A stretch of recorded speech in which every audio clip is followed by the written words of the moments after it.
Good morning. Welcome again to Morning Devotions, and thank you again so much for our time together. Political correctness is our subject today. I'd like you to open your Bibles to Matthew chapter 21. I grew up in a bad part of a little town called Flint, Michigan, and then was sent to live with my father in a little tiny town called Spanish Fort, Alabama. Wonderful place for a young boy to stay out of trouble and for God to start getting his life together. One of the things you learned about country folk is country folk just talk honest. They don't talk deceitfully. People in the rural South and in small towns just say what they mean and mean what they say, and there's no harshness and there's no meanness. They're just plain spoken people. Now, I have never learned how to be a good politician. I've never learned how to say the right thing to people. Sometimes I wished I did, but most of the times I wished I hadn't. And I was reading over here in Matthew 21 the other day, and it just hit me. Political correctness with God hinders your ability to learn. Let's pick up the story beginning in verse 23. Jesus entered the temple courts, and while he was teaching, the chief priests and the elders of the people came to him.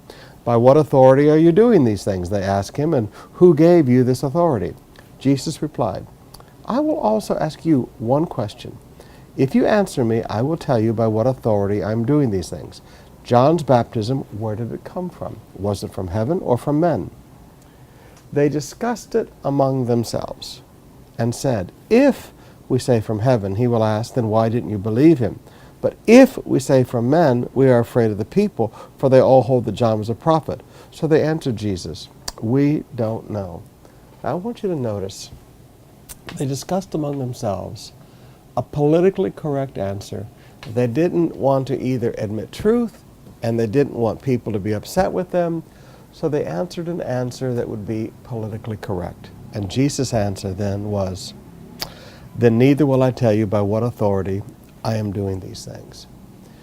You and I, if we are going to learn in life, people who can teach us will ask us questions.